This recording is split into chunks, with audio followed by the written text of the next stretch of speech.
काजल को अभी अपने मायके आए हुए 2 घंटे भी पूरे नहीं हुए थे कि तभी उसके ससुर जी का फोन आ गया और वह बोलने लगे कि मुझे बहुत घबराहट हो रही है और चक्कर भी आ रहे हैं, तुम जल्दी से वापस आ जाओ बहू।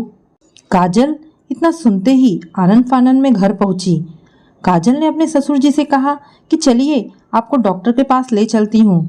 तब उन्होंने कहा कि नहीं, मैंने दवाई ले ली है, थोड़ा आराम करूँगा तो ठीक हो जाऊँगा, बस अकेले मेरा मन बहुत घबरा रहा था इसलिए तुम्हें बुला लिया।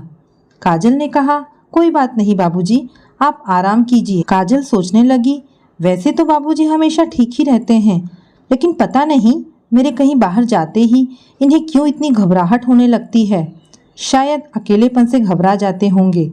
काजल की सास नहीं थी और इकलौती ननद सीमा भी शादी के बाद मायके ज़्यादा आ नहीं पाती थी। काजल ने सोचा हो सकता है इसलिए बाबूजी को ज़्यादा अकेलापन लगता है। 2 सप्ताह के बाद काजल फिर से मायके जाने वाली थी।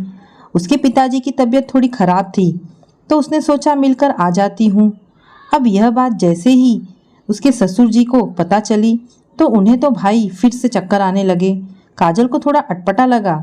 इस बार उसने सोचा कि वह सच्चाई का पता लगाकर रहेगी। उसने अपनी ननद को फ़ोन लगाया और बोली कि बाबूजी की तबीयत खराब है, हो सके तो आप मिलने के लिए आ जाइए। सीमा उसी शहर में रहती थी इसलिए वह फटाफट पापा से मिलने के लिए चली आई। घर आते ही वह सीधे पापा के कमरे में गई और काजल उन्हें डॉक्टर के पास ले जाने के लिए तैयारी करने लगी। लेकिन पहले उसने सोचा कि इन दोनों को थोड़ा चाय नाश्ता दे देती हूँ। जैसे ही वह बाबूजी के कमरे के बाहर पहुंची उसने सुना बाबूजी सीमा से कह रहे थे तू क्यों दौड़ी चली आई, तेरे आने की क्या ज़रूरत थी, मैं सचमुच बीमार थोड़ी ना हूँ, इतना परेशान क्यों है तू। अरे वह तो बहू का बार बार मायके जाने का नाटक लगा रहता है, इसलिए कहीं बाहर जाती है तो बार बार बीमार होने की थोड़ी एक्टिंग कर लेता हूँ। यह सुनकर काजल सन्न रह गई। यह क्या बात हुई, वह इस घर के प्रति अपने सारे फर्ज निभाती है, लेकिन उसका अपने मायके के लिए भी कुछ फर्ज बनता है या नहीं। तभी उसने सुना सीमा बोलने लगी यह कैसी सोच है आपकी पापा, मैं भी किसी के घर की बहू हूँ, अगर मेरे ससुराल वाले भी आपके पास आने के बाद ऐसे ही नाटक करके मुझे बुलाने लगे तो क्या आपको अच्छा लगेगा। काजल भाभी भी तो आपके घर की बहू होने के साथ साथ किसी के घर की बेटी है, क्या आपको नहीं लगता कि उन्हें भी अपने माँ बाबूजी से मिलने का हक है।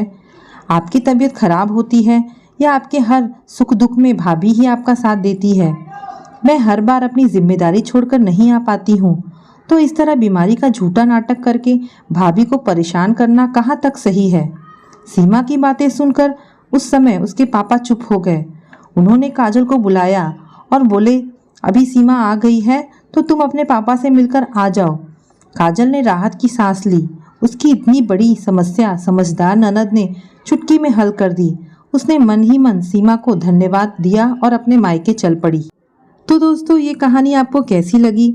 अगर आपको कहानी पसंद आई हो तो प्लीज़ इसे लाइक एंड शेयर करें। धन्यवाद दोस्तों।